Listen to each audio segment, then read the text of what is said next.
Professor, thank you for hitting me back. I have a couple questions for you. I realize that your response to me was only in part a reply to my video and in larger part sort of a continuing of a dialogue that you have on your channel about these concepts. And so I won't be making a reply to every point that you make in your video. You make many of them.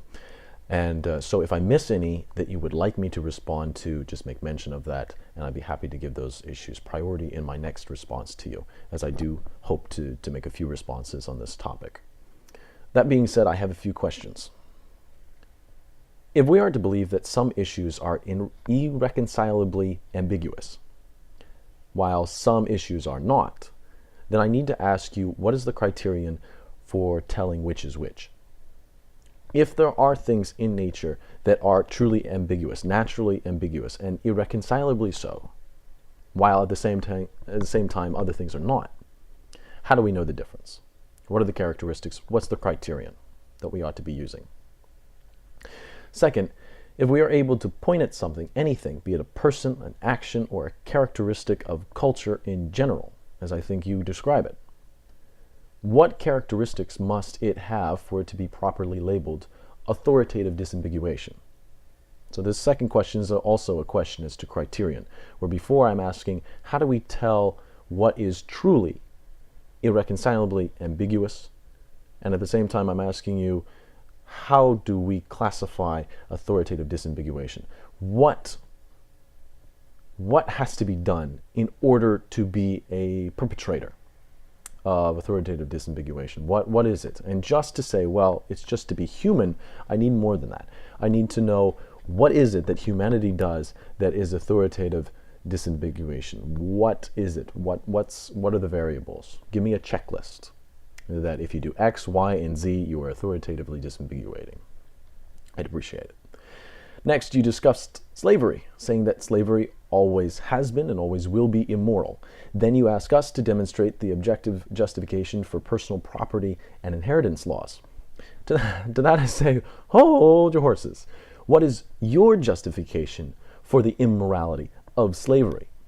And we can talk about property laws and that sort of stuff later. I'd be happy to. But what is your justification for the immorality of slavery? Now, you said in your video with great emphasis that for me, you said, slavery is immoral. My question is, why? Personal preference? The last thing I want to make comment on is to answer your question as to what age a human has to be before we can hold him responsible, or before he is to be held responsible for his actions. My answer is very simple, that age has no bearing on the matter.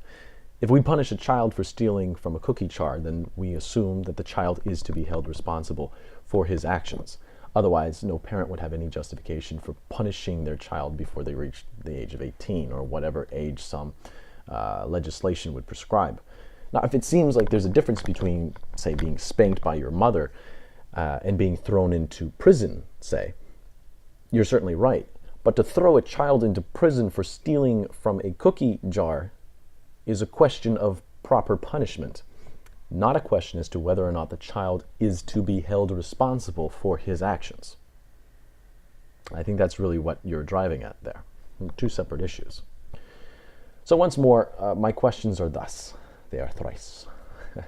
And I appreciate your time in answering these. They'll help me out, and I think they'll help out a lot of people. First, how do we tell the difference between what is irreconcilably ambiguous and what is not? Sorry, that was one question. And two, what makes something properly labeled authoritative disambiguation? And three, what justification do you have to claim that slavery always was and always will be immoral, even if only for you? Thanks, Professor. I appreciate it.